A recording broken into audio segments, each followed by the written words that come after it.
આજે આપણે લારી પર મળતી ફરાળી ચાટની રેસીપી જોઈશું, જે માત્ર 10 મિનિટમાં જ તૈયાર થઈ જાય અને ઝટપટથી બની જાય તેવી ચટપટી ટેસ્ટી એવી ક્રિસ્પી એવી આપણે ચાટની રેસીપી જોઈશું, જે તમે ફરાળમાં પણ ખાઈ શકો અને ક્યારેક એવું ચટપટું ખાવાની ઈચ્છા થઈ હોય તો ત્યારે તમે ઇઝીલી પણ બનાવી શકો છો. તો વિડીયોને એન્ડ સુધી જોતા રહેજો. તમારું સ્વાગત છે મારી ચેનલમાં અને આપ સૌને મારા જય શ્રી કૃષ્ણ. તો ચાલો શરૂ કરીએ આજની આ સૌથી સરળ અને ટેસ્ટી રેસીપીને. તો સૌથી પહેલાં આપણે બટાકા લઈ લેશું અને ફરાળમાં તો આપણે બટાકા ખાતા જ હોઈએ છીએ.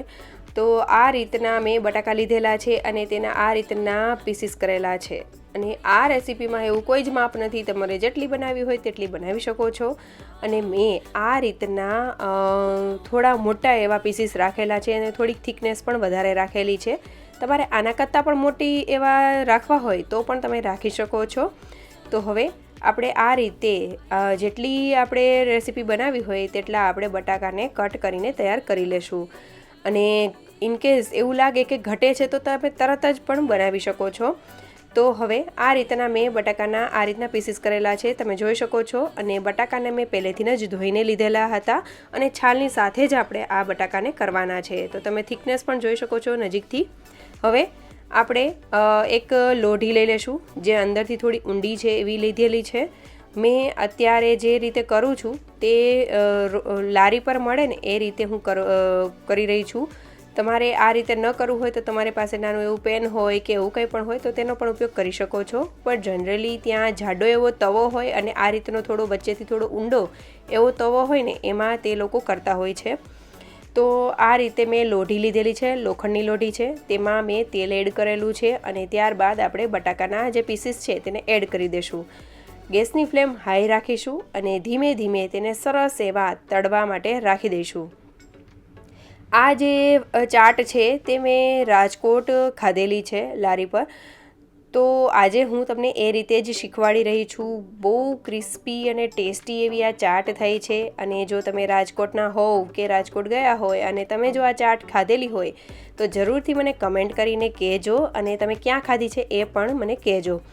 હવે આપણે કન્ટિન્યુઅસલી થોડી વારે આપણે આ બટાકાની જે કરેલા છે તેને ફેરવતા જશું. એટલે તમે જોઈ શકો છો ધીમે ધીમે તેનો કલર ચેન્જ થઈ જશે, ઉપરથી એકદમ ક્રિસ્પી થતા જશે અને અંદરથી સરસ એવા તેલમાં જ તળાઈને બફાઈ જશે. એટલે તમે જોઈ શકો છો અત્યારે આપણા બટાકા છે તે સરસ એવા થઈ ગયા છે. હાઈ ફ્લેમ ઉપર જ કરવાનું છે. વચ્ચે એવું લાગે કે બહુ વધારે ઉપરથી ડાર્ક કલર આવતો જાય છે તો તમે મીડિયમ ટુ લો ફ્લેમ કરી શકો છો.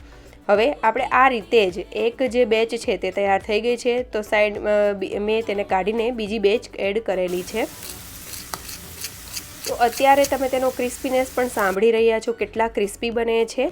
તો આ રીતે એક બેચ થઈ જાય એટલે આપણે બીજી બેચને તૈયાર કરી લેશું. અને તમે જોઈ શકો છો જે જાડા રાખીએ તેનું રીઝન એ છે કે ઉપરથી સરસ એવા ક્રિસ્પી થાય, અંદરથી સોફ્ટ એવા સરસ એવા બફાઈ જાય એટલે ટેસ્ટ બહુ સરસ એવો આવે છે.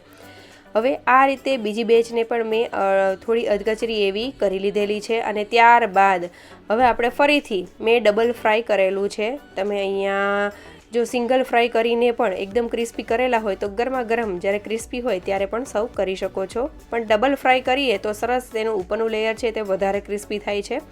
તો મેં થોડું એવું મીઠું એડ કરીને આ રીતે બીજી વખત પણ તળીને તૈયાર કરી લીધેલી છે.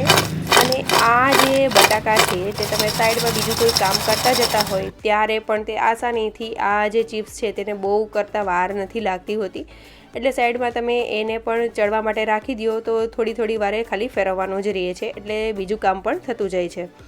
હવે આપણે જે આ ચિપ્સ છે તેને ગરમ હોય ને ત્યારે ઉપરથી મીઠું અને લાલ મરચું પાવડર એડ કરી દઈશું, સ્પ્રિંકલ કરી લેશું અને તેને રાખી દઈશું. ત્યારબાદ આપણે ચટણી બનાવી લેશું. તો મેં તીખા અને મોળા મરચાં લીધેલા છે, મિક્સર જારમાં એડ કરી દઈશું. ધાણાભાજીને ડાળખા સાથે લીધેલી છે અને થોડા વધારે પ્રમાણમાં લીધેલી છે. 1 ઇંચ જેટલું આદું આપણે એડ કરી દઈશું કટકા કરીને, સ્વાદ પ્રમાણે મીઠું અને લીંબુનો રસ સ્વાદ પ્રમાણે એડ કરી દઈશું. તો ચટણી પણ બહુ સરસ એવી ટેસ્ટી એવી તૈયાર થઈ જશે. હવે આપણે મિક્સર જારનું ઢાંકણ ઢાંકીને એકદમ સરસ એવી તેને ચટણી બનાવી લેશું. તમારે અહીંયા સિંગદાણા એડ કરવા હોય તો કરી શકો છો. મેં માત્ર લીલા મરચાં અને ધાણાની જ ચટણી બનાવેલી છે. તો આ રીતની ફાઇન એવી આપણે ચટણી બનાવીને તૈયાર કરી લીધેલી છે. જે ફુદીનો જનરલી આપણે ફરાળમાં ખાતા નથી હોતા, તો એટલે મેં એડ નથી કરેલો. પણ જો તમે એમનેમ જ ખાવાના હોય આ ચાટને તો તમે એડ કરી શકો છો. ફુદીનો પણ બહુ સરસ એવો ટેસ્ટ આવશે. અને તેમાં સંચળ પાવડર પણ એડ કરું, તેનાથી બહુ સરસ એવું ટેસ્ટ થઈ જશે. હવે ચટણી થઈ ગયા પછી આપણે એક બાઉલમાં દહીં લઈ લેશું અને દહીંને આ રીતે વિસ્ક કરી લેશું, એટલે સરસ એવું થઈ જશે. તમે અહીંયા ગળ્યું દહીં જો યુઝ કરવું હોય તો તમે અહીંયા ખાંડ કે સાકરનો પાવડર પણ એડ કરી શકો છો. પણ મેં અત્યારે એમનેમ જ આ રીતનું મોડું દહીં જ રાખેલું છે, કારણ કે હું પાછળથી ચટણી જે છે તે એડ કરવાની છું, એટલા માટે બધું સરસ એવું બેલેન્સ થઈ જશે એટલા માટે. તો સૌથી પહેલાં આપણે જે સર્વિંગ પ્લેટ છે તેમાં નીચેની સાઈડ સારા એવા પ્રમાણમાં દહીં એડ કરીશું. ત્યારબાદ જે આપણા ક્રિસ્પી એવા ચિપ્સ છે તે આપણે એડ કરી દઈશું. ત્યારબાદ અત્યારે સિઝનમાં છે એટલે મેં કાચી કેરીના ટુકડા એડ કરેલા છે. જો ન હોય તો તમે સ્કીપ પણ કરી શકો છો. ત્યારબાદ ગ્રીન ચટણી આપણે એડ કરીશું, જેવી તમને તીખાશ જોઈએ એ રીતે એડ કરવાની. ત્યારબાદ આપણે એડ કરીશું ખજૂર ગોળ આંબલીનું પાણી.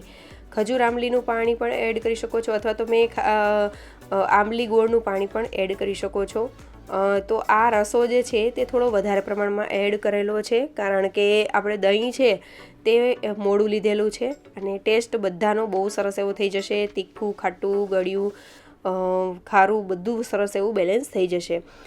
ત્યારબાદ તેની ઉપર દાડમના દાણા એડ કરીશું અને જે ફરાળી ચેવડો એડ કરીશું. ત્યારબાદ ધાણા ભાજીથી આપણે ગાર્નિશ કરી દઈશું અને ઉપરથી થોડું એવું ફરીથી મેં દહીં એડ કરેલું છે. તો તૈયાર થઈ ગઈ છે આપણી ઝટપટથી બની જાય તેવી ચાટ. બહુ સરસ, બહુ ટેસ્ટી એવી આ ચાટ બનીને તૈયાર થઈ જાય છે. તમે જરૂરથી એક વખત ટ્રાય કરજો. બહુ સરસ એવી લાગે છે, ક્રિસ્પી અને ટેસ્ટી એવી આ ચાટ બને છે. અને ઠંડુ ઠંડુ દહીં હોય, ગળી ચટણી, તીખી ચટણી અને આ ક્રિસ્પી જે ચિપ્સ છે તેની સાથે તો બહુ ટેસ્ટી એવી લાગે છે. તો એક વખત જરૂરથી મારી આ રેસીપી ટ્રાય કરજો અને સારી લાગે તો લાઇક, શેર અને સબસ્ક્રાઈબ કરજો. Thank you for watching.